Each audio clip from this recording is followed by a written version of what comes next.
নমস্কাৰ, এই মুহূৰ্তত আহি পৰিছে অসমৰ লগতে ভাৰতৰ বিভিন্ন প্ৰান্তৰ পৰা আজিৰ দিনটোৰ কেইবাটাও গুৰুত্বপূৰ্ণ খবৰ দিব বিচাৰিছোঁ। প্ৰথমটো ব্ৰেকিং নিউজ।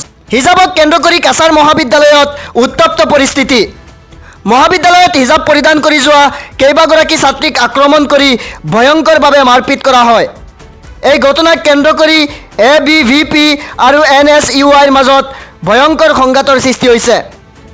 ঘটনাৰ পিছতে কংগ্ৰেছে উত্তাল কৰি তোলে শিলচৰ।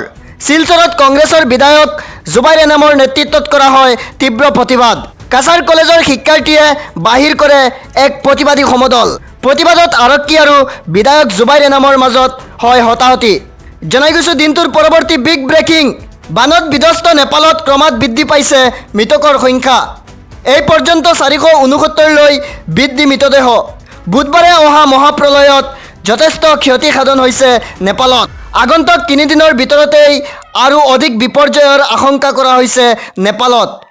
এই ভয়ংকৰ দুৰ্যোগ চলি থাকোঁতেই নেপালক সতৰ্ক কৰি দিলে চীনে। দিব বিচাৰিছোঁ পৰৱৰ্তী বিগ ব্ৰেকিং।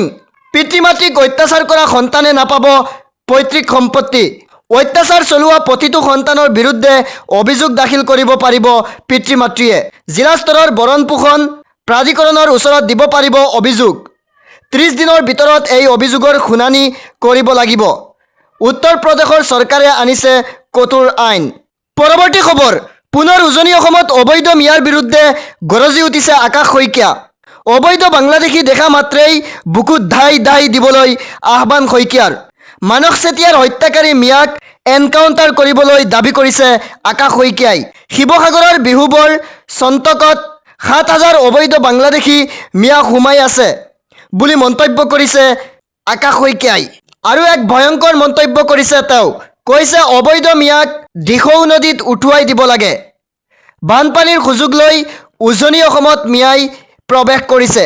সময় থাকোঁতেই ব্যৱস্থা নল'লে বেয়া পৰিস্থিতিলৈ যাব অসম। এইদৰে কেইবাটাও মন্তব্য কৰিছে আকাশ শইকীয়াই।